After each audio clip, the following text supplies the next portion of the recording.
নতুন কর্মসূচি ঘোষণা করেছে কোটা সংস্কার আন্দোলনের প্ল্যাটফর্ম বৈষম্য বিরোধী ছাত্র আন্দোলন। ঘোষিত কর্মসূচি অনুযায়ী শুক্রবার সারা দেশের মসজিদে মসজিদে জুমার নামাজের পর দোয়া, কবর জিয়ারত, মন্দির, গির্জাসহ সব প্রার্থনালয়ে প্রার্থনা এবং জুমার নামাজের শেষে ছাত্র জনতার গণমিছিলের ঘোষণা দেওয়া হয়েছে।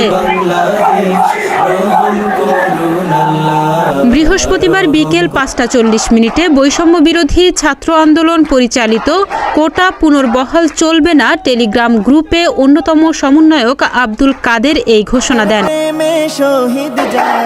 বিবৃতিতে শ্রমিক, পেশাজীবী, সংস্কৃতি কর্মী, গণমাধ্যম কর্মী, মানবাধিকার কর্মী, বুদ্ধিজীবী, আলেম ওলামা সহ বাংলাদেশের সব স্তরের নাগরিকদের আগামীকালের প্রার্থনা ও ছাত্র জনতার গণমিছিল কর্মসূচিকে স্বতঃস্ফূর্তভাবে সফল করার জন্য আহ্বান জানানো হয়। মসজিদের ইমাম ও খতিবদের প্রতি আহ্বান জানিয়ে বলা হয়, আপনারা জাতির এই ক্রান্তিলগ্নে চুপ থাকবেন না। মসজিদের মিম্বর থেকে প্রতিবাদের ঘোষণা দিন।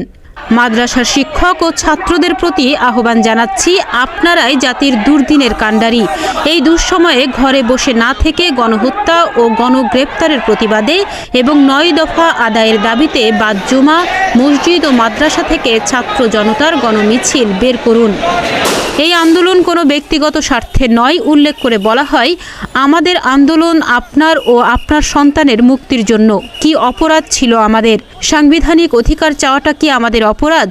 কি অপরাধে শত শত ভাইদের হত্যা করা হলো? আমরা এর জবাব জানি না, কিন্তু এর জবাব বা বিচার না নিয়ে আমরা আমাদের আন্দোলনকে থামাবো না।